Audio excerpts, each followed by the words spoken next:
এখন আমরা বেরিয়ে পড়েছি কিন্তু আমস্টারডামটা ঘুরবো বলে। আর এখন বাসে কিন্তু দুপুর 1টা, তাও ভালো, আকাশটায় এখন মনে হচ্ছে হালকা হালকা হলেও সূর্যের দেখা পাওয়া যাবে। তো আমরা আমস্টারডাম আসার জন্য প্রথম বাসটা মিস করি, তাও আবার মাত্র 1 মিনিটের জন্য। আর এখানে একবার যদি বাসের গেট লেগে যায় তাহলে আর যেই আসুক বাসের গেট কিন্তু আর এরা খোলে না। তো বুঝতেই পারছো 1 মিনিটের জন্য একটা বাস যদি তুমি মিস করো কেমন মনে হয় ভাবো। এমনিতেই আমরা ঘুরতে এসেছি, ওখানে আমরা বসেছিলাম 1 ঘন্টা, তারপরে ফাইনালি আমাদের আবার নতুন বাস এলো, সেটাতে উঠলাম, আসতে সময় লাগলো 35 মিনিট। এটা হয় বাইরে, মানে হয় না, রাস্তায় বেরোলে এটা খুবই কমন যে তুমি রাস্তা ভুল করবে, ঠিকঠাক টাইমে সব কিছু হবে না। যখন এই সব কিছু একসঙ্গে হয় না তখন মাঝে মাঝে মনে হয় ঘুরতে বেরিয়েছি না ঝামেলাতে পড়েছি। বাদ দেওয়া যাক। এই হলো কিন্তু আমস্টারডাম। তো আমরা এখন যাচ্ছি কিন্তু রিক্সদা মিউজিয়াম, যেটা কিন্তু ভীষণই ফেমাস।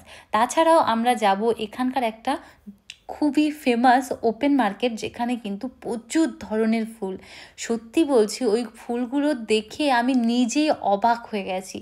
এত সুন্দর কালার, মানে কি বলবো, এত ধরনের কালার আমি না, তোমরা না দেখলে জাস্ট বুঝতে পারবে না। আর আমরা হঠাৎ করেই যাচ্ছিলাম, তখন আমরা দেখতে পাই এই রকম একটা রাস্তা, সেখানে আমি আর আমার বর দুজনে মিলে হাঁটছিলাম। সত্যিই তাই, দারুণই লাগছিল। তবে নেদারল্যান্ডে সব ভালো ছিল, শুধু ভালো ছিল না এখানকার ওয়েদার। একদম মাঝে মাঝে মনে হচ্ছে বৃষ্টি হচ্ছে আর কালো আকাশ। তারপরে তো আমরা একটা মানে বহু পুরনো দোকান থেকে আইসক্রিমও খেয়েছি, যেটা আমার ভীষণই ভালো লেগেছে। আর সত্যি আইসক্রিমটার টেস্টটাও কিন্তু দারুণই। আর তোমরা দেখতে থাকো আমরা নেদারল্যান্ডের কোথায় কোথায় ঘুরলাম।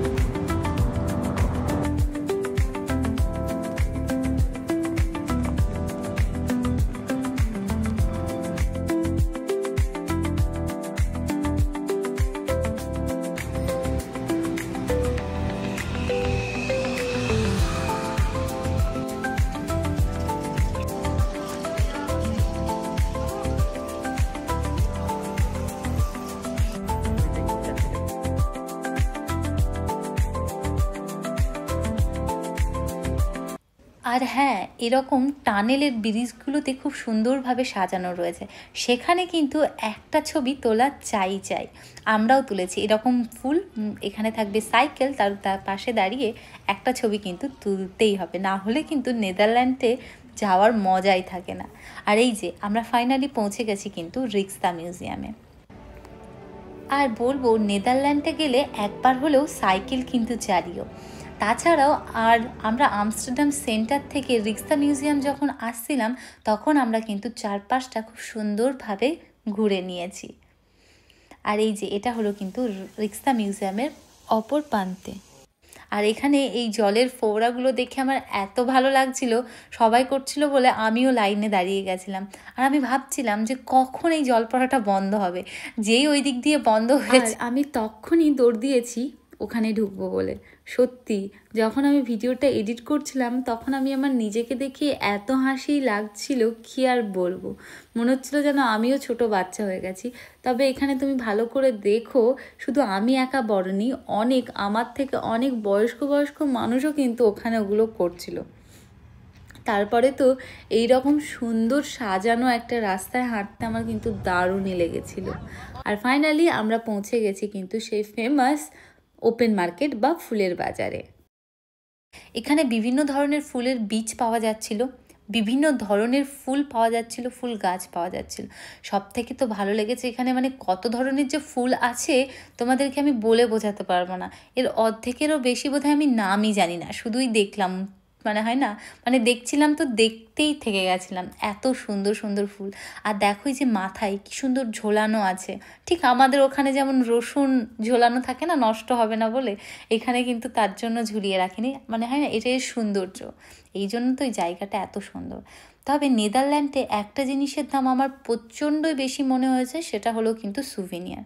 আমি অন্যান্য জায়গা থেকে যা দামে সুভিনিয়ার কিনেছি তার ডবল দামে আমি কিন্তু নেদারল্যান্ড থেকে সুভিনিয়ার কিনেছি। আর নেদারল্যান্ডের সুভিনিয়ারগুলো ইউনিকও আছে, তার জন্য দাম তো দিতেই হবে। আর এই যে ফুলগুলোকে দেখেছো কত সুন্দরভাবে ঝোলানো রয়েছে। আর এখানে তো এই যে ছবিগুলো দেখছো এই ফুলের বিছন পাওয়া যাচ্ছিল।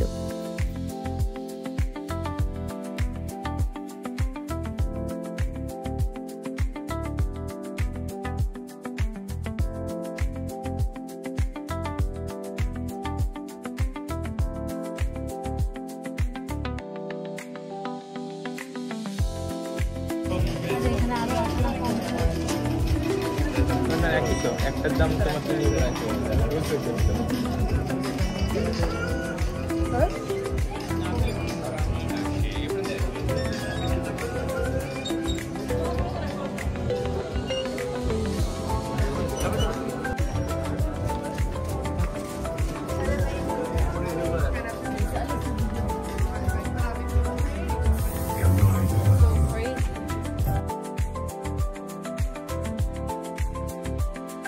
এত কিছু করতে করতে যে কখন টাইমটা হয়ে গেছে বুঝতেই পারেনি।